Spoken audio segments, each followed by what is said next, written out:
오늘 우리가 함께 볼 말씀은 잠언 25장이죠. 8절부터 13절까지입니다. 25장 8절부터 13절. 너는 서둘러 나가서 다투지 말라.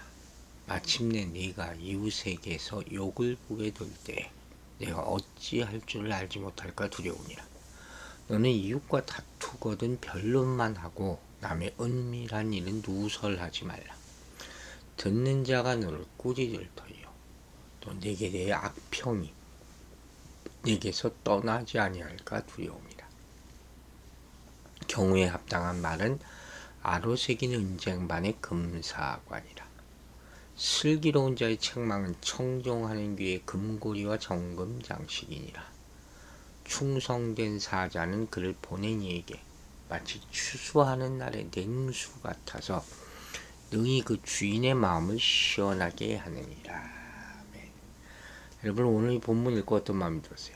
정말 표현이 정말 어마어마한 정말 표현들이 다 남아있어요. 뭐라고 제가 수식을 할 수 없을 정도로 금 같은 잠언이다. 저는 이런 느낌을 그냥 소름 끼치게 봤습니다. 먼저 8절부터 말씀은 이웃과 분쟁이 있을 수 있잖아요. 그때 지켜야 할 법도예요. 싸울 수는 있지. 근데 지켜야 할 금도가 있다는 거예요. 그게 두 가지. 첫 번째는 급한 마음으로 충분한 생각이나 준비 없이 이웃과 다투지 말라. 우린 대부분 이러죠. 그냥 일단 싸워. 그 급한 마음으로 이웃과 분쟁하는 것은 충분한 증거나 상황 판단이 없는 거예요. 감정이죠. 감정이 앞서서 자기가 상상도 못했던 화를 불러일으킬 수 있다. 즉 상대방이 합당한 증거나 정당한 사유를 제시해. 그러면 얼마나 창피해요. 오히려 욕을 당하게 될 수가 있단 말이에요. 그럼 또 우리가 또 미안하다고 양보하나? 아니잖아요. 또 악을 쓰게 되지. 이웃과 분쟁 시 유의해야 할 두 번째 사항은 뭐냐? 재판 중이라도 상대방의 은밀한 일을 누설하지 않는다. 현재 재판과는 사뭇 다른 모습이죠. 고대 사회는 공동사회이기 때문에 이웃과의 분쟁 시 사건과 연관된 일에 관해서는 자유롭게 변론할 수 있지만 재판을 유리하게 하겠다고 상대방의 사적인 비밀을 누설해서는 안 된다. 폭로전이 펼쳐서는 안 된다. 지금 정치판을 보면 난리죠.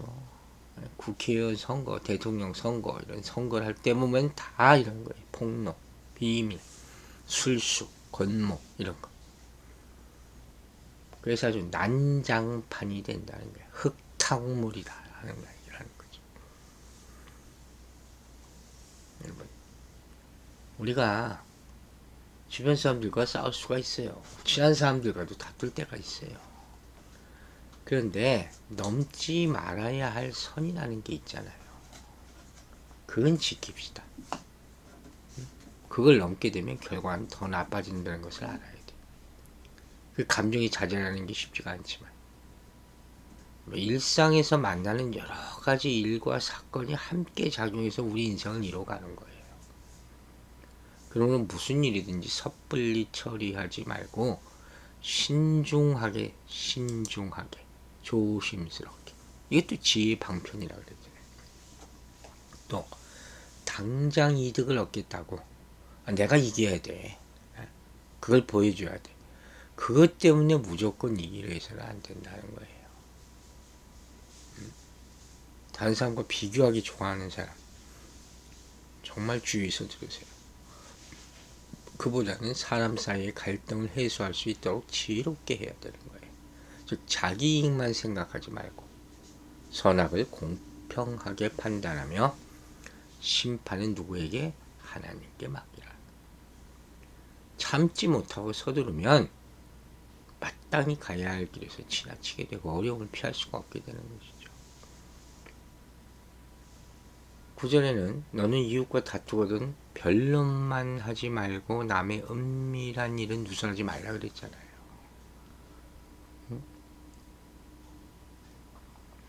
소송 만능주의라는 말이 있어요. 재판에서. 하여튼 미국은 변호사의 나라죠. 무조건 소송을 하는 거예요.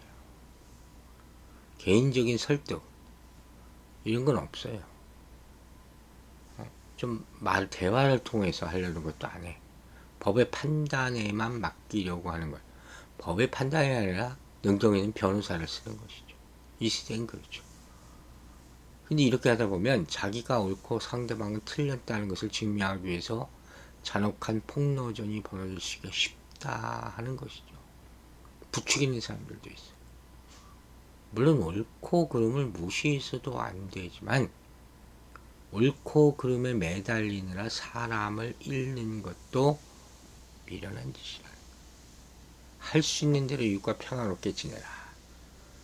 이 성경의 가르침 아닙니까? 하나님은 대화할 수 있는 능력을 인간에게 주셨어요. 도덕적 성품도 주셨어요. 그러니까 이기는 것, 시시비비를 가리는 것보다 중요한 것이 사람 사이의 관계와 정을 지키는 것이다. 꼭 이겨야 돼요? 내가 이기는 것이 바른 것인가? 천만의 말씀. 똑똑한 사람보다 덕 있는 사람이 되시기 바랍니다. 편리한 사회보다 따뜻한 사회가 되어야 되는 거예요. 사람을 잃지 않는 것, 이게 관계의 핵심이에요. 이제 상대의 사적 비밀을 누설해서 안 되는 이유를 10절에서 말하죠. 첫째, 듣는 자가 꾸짖을 것이다. 둘째, 다른 사람들이 악평할 것이다. 여기서 강조하는 것은 공동체 안에서의 올바른 분쟁 해결 방식이죠. 사건에 관련된 일만 다뤄야 되는데 다른 사람에 대해서 이 비밀까지 사건과 상관없는 일까지 막 떠버리고 다녀. 그럼 어떻게 되겠어요? 완전히 공동체를 파괴하는 것이죠. 교회에서는 정말로 말을 조심해야 되는 거예요. 평가하지 말고 판단하지 말고 비판하지 말고 제발 좀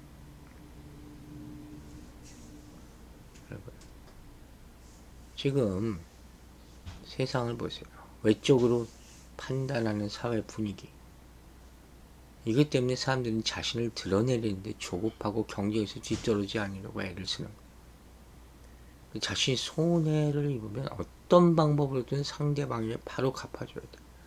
그래야지 자신이 뭔가 뒤처지지 않은 것 같아. 그러다가 선을 넘는 거죠.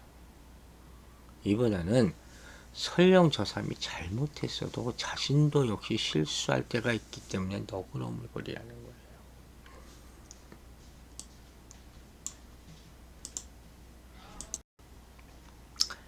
자신의 입으로 자신을 내세우고 알리려고 막 하는 사람들이 있어요. 이 역효과가 있을 때가 많아요. 그보다는 겸손히 자신을 낮출 때 오히려 다르니까 우리를 높여주고 이게 진짜죠. 궁극적으로는 하나님이 높여줄 것을 믿고 사시기 바랍니다. 11절은 아주 아름다운 말씀이죠. 경우에 합당한 말은 아로새긴 은쟁반의 금사관이라. 말에 대한 자문이죠. 말은 말하는 사람과 상황에 따라서 가치가 결정되는 것이죠. 즉 아무리 좋은 말이라도 상황에 적합하지 않으면 가치가 떨어지죠. 의미가 없으니까. 또 책망의 말이라도 그 안에 지혜가 담겨 있으면 가치가 높다는 거예요. 이러한 가치를 설명하고자 11절에서는 아로새긴 은쟁반의 금사과 그리고 금고리와 정금 장식 이 두 가지 시각적 이미지를 사용했어요. 이걸 한번 그려보세요. 아로새긴 은쟁반의 금사과 금상첨화라는 사자성어가 떠올라요. 좋은 것들이 더 좋은 것을 더한 것이죠. 금고리와 정금 장식. 금고리만 해도 참 귀하고 아름다운데 정금 장식까지 있어. 말이 얼마나 중요한 것인가 하는 것이죠. 마지막 13절에 이런 말이 나와요. 충성된 사자는 그를 보낸 이에게 마치 추수하는 날의 얼음 냉수 같아서 등이 그 주인의 마음을 시원하게 하느니라. 제가 오늘 말씀 처음 읽을 때 이런 표현을 했죠. 정말 너무 아름다운 표현들을 썼다. 뭐라고 수식하기가 어렵다. 이게 13절이 아닌가 또 생각이 돼요. 추수하는 날의 얼음 냉수. 추수하려면 어떻게 얼마나 많은 땀을 흘립니까? 그때 얼마나 갈증이 생기겠어요. 그때 얼음 냉수 한 잔.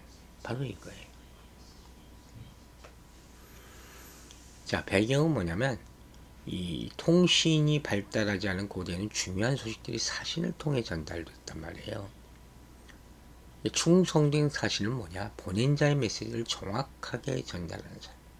우리가 모두 그리스도의 사신이에요. 메시지. 이러한 사람들은 주인의 의도를 그대로 전달해서 주인의 마음에 큰 기쁨을 주는 것이죠. 다른 말을 해서는 안 되고 정확한 말을 그대로 전달해야 되죠. 이러한 기쁨을 추수 때 눈에 차가웁니다. 이렇게 표현하고 있는 것이죠. 뜨거운 추수시기에 눈 덮인 헐몬선에서 불어오는 차가운 바람. 이것이야말로 농부들의 땀을 식히기 충분했다 하는 것이죠. 마찬가지로 먼 곳에 있는 사람에게 왕의 의도를 바르게 전하는 충성된 사신은 당시 왕의 답답한 마음에 생기를 주는 존재와 같다. 만약 이 전쟁을 종식하기 위해서 화해로 가는 사자가 있다면, 아니면 큰 전쟁을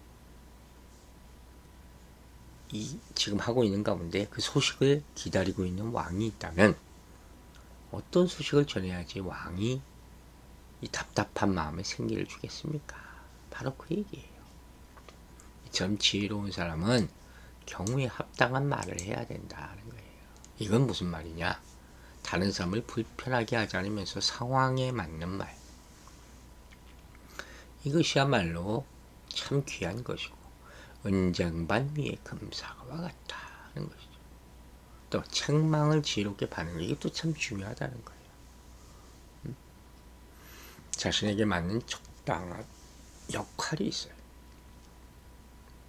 잘 깨닫고 올바른 말과 행동을 하시게 되길 바랍니다. 시적절한 말이란 표현이죠. 때와 의미를 잘 배열해서 하는 것. 그게 아름답다고 얘기하잖아요.